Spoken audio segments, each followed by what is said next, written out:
Hi, ich bin Jordan und ich zeige dir heute, wie du am besten mit negativen Bewertungen umgehst.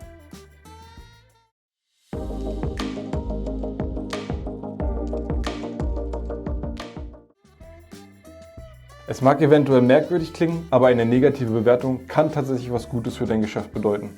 Versetzen wir uns einmal in die Sicht eines Kunden, der sich Bewertungen durchliest. Wärst du nicht auch etwas skeptisch, wenn es nur 5-Sterne-Bewertungen geben würde? Durchweg perfekte Online-Bewertungen scheinen zu gut, um wahr zu sein, und man fragt sich, wie viele von diesen Bewertungen eigentlich echt sind. Das hilft zwar, die ganze Sache etwas positiver aufzunehmen, aber selbstverständlich musst du dich jetzt darum kümmern, trotz der negativen Bewertung einen guten Eindruck zu hinterlassen. Um zu zeigen, dass dir das Feedback deiner Kunden wichtig ist, kannst du eine gut überlegte und ehrliche Antwort verfassen. Das macht dich und dein Unternehmen nahbarer. Das hilft dir nicht nur dabei, deine Stellung gegenüber dem Kunden, der die negative Bewertung geschrieben hat, zu verbessern, sondern auch potenzielle Neukunden von dir zu überzeugen, falls sie über eine sympathische Antwort von dir stolpern. Aber wie gehst du nun im Detail mit negativen Bewertungen um? Dem Problem aus dem Weg zu gehen, funktioniert in den wenigsten Fällen und in diesem Fall erst recht nicht. Davon verschwindet die Bewertung definitiv nicht. Es wird eher schlimmer, denn umso länger eine negative Bewertung unbeantwortet bleibt, desto höher ist die Chance, dass ein potenzieller Kunde von dieser Bewertung vergrault wird. Umgekehrt solltest du aber auch nicht übereilt handeln und mit der Wut oder dem Ärger, den du durch Bewertung verspürst, antworten. Denn du möchtest es nicht noch verschlimmern oder es für potenzielle Kunden so wirken lassen, dass du dich mit deinen Kunden anlegen möchtest. Es gibt 3 einfache Schritte, die du befolgen kannst, wenn du eine negative Bewertung erhalten hast. Schritt 1. Nimm dir eine kurze Pause und lass die Finger von deinem Laptop oder dem Handy. Das hilft, sich von der Situation zu distanzieren. Schritt 2. Nachdem du dich beruhigt hast und bereit dazu bist, die Bewertung objektiv zu betrachten, kläre folgende Fragen. Wann trat der Kunde mit deinem Geschäft in Kontakt? Mit welchem Mitarbeiter hat der Gast interagiert? Betrifft die Beschwerde tatsächlich einen Bereich, in dem du dein Geschäft verbessern kannst? Schritt 3. Konntest du sicherstellen, dass die negative Bewertung wirklich von einem unzufriedenen Kunden kam? Kannst du loslegen, darauf zu antworten.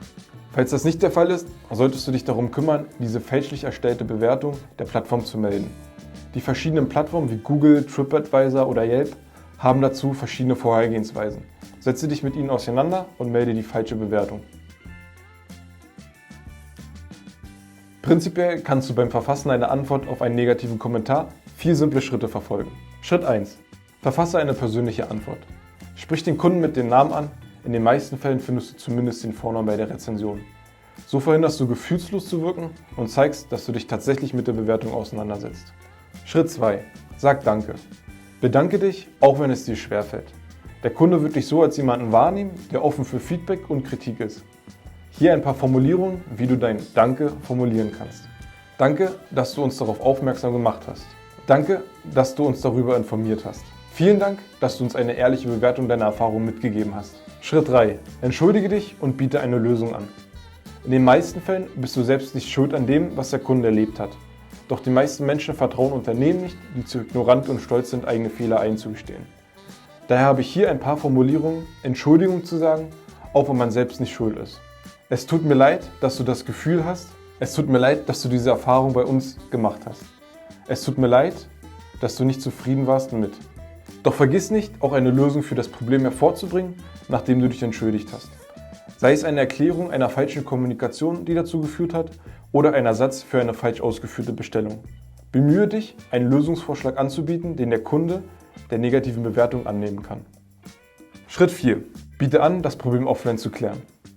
Um noch mehr hervorzuheben, dass gerade nicht irgendein automatisiertes Programm auf die Bewertung antwortet, biete an, das Problem offline weiter zu besprechen, um eine zufriedenstellende Lösung zu finden.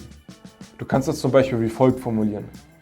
Gerne kontaktiere mich persönlich per E-Mail oder Telefon, wenn du dieses Problem im Detail besprechen möchtest. Achte nur darauf, dass du auch deinen Namen, also zumindest deinen Vornamen und Initialien, deinen Titel und deine Kontaktinformationen angibst. Behalte dabei stets das Ziel der Sache im Hinterkopf. Erstens, stelle sicher, dass der Kunde sich mit seiner Bewertung gehört fühlt. Zweitens, zeige der Öffentlichkeit, dass du dich um das Feedback deiner Kunden kümmerst. Und drittens, hilf dabei, ein Problem zu lösen, das ein Kunde bei einer Interaktion mit deinem Geschäft hatte. Zum Schluss habe ich noch eine Regel, die du auf jeden Fall befolgen solltest, wenn es um negative Bewertungen deiner Kunden geht. Bitte niemals einen Kunden seine negative Bewertung zu entfernen. Einen Kunden darum zu bitten, wird in den seltensten Fällen positiv aufgenommen und führt eher noch zu weiteren negativen Bewertungen. Erinnere dich daran, dass vereinzelte negative Bewertungen nicht den Untergang bedeuten. Stelle einfach sicher, schnell und professionell darauf zu antworten. Was wiederum angebracht ist, Kunden danach zu fragen, eine Bewertung zu hinterlassen, wenn sie zufrieden waren. So sammelst du immer mehr positive Bewertungen und die negativen erhalten immer weniger Aufmerksamkeit. Das waren unsere Tipps und Tricks dieser Woche. Möchtest du jetzt noch auf den Laufenden zu Themen in deiner Branche bleiben? Besuche unseren Blog auf dish.co. Über dein Feedback zu unserem Video freuen wir uns sehr. Sei es ein Daumen nach oben oder ein Kommentar darüber, wie sehr dir das Video gefallen hat. Um keine weiteren Videos rund um Gastronomie und Digitalisierung zu verpassen, abonniere unseren Kanal. Bis zum nächsten Mal.